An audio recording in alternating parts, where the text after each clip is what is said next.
Hello students, this is question from chapter electricity. Four resistors of 4 ohm each are joined end to end to form a square. Calculate the equivalent resistance of the combination between two adjacent corners. तो आपको ये figure दिया हुआ है, कोई भी दो adjacent corners लेना है और उनके across कितना equivalent resistance आएगा वो हमें निकालना है. तो दो adjacent corners, suppose हम A और B ले लें. मान लो कि imagine कर लो कि इसको हमने बैटरी से कनेक्ट कर दिया, ठीक है, सोर्स से कनेक्ट कर दिया है. तो अब क्या होगा, करंट कैसे फ्लो होगा हमें ये देखना है. जहाँ पर सेम करंट होगा वो सीरीज में, जहाँ करंट डिवाइड होगा वो पैरेलल में.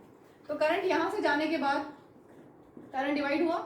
अब जो करंट ए से डी में जा रहा है वही बी से सी में जा रहा है, वही सी से बी में जा रहा है. तो मैं इसका इक्विवेलेंट सर्किट बना लूँ.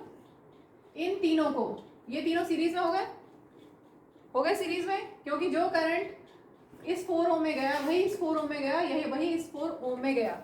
ठीक है, तो आर एस कितना हो जाएगा, R1 plus R2 plus R3.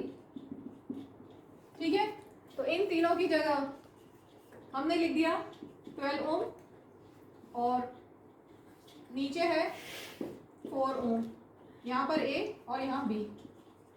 इन तीनों का इक्विवेलेंट 4 4 4, इनका इक्विवेलेंट आ गया 12. अब ये दोनों पैरेलल में है, पैरेलल में डायरेक्ट फॉर्मूला लगा दे, RP equal to R1 R2 upon R1 plus R2. चाहो तो आप दूसरा फॉर्मूला भी लगा सकते हो, 1 upon R1 1 upon RP is 1 upon R1 plus 1 upon R2, same he answer आएगा. तो आपके पास इसको हम ले लें R1 और इसको ले लें R2.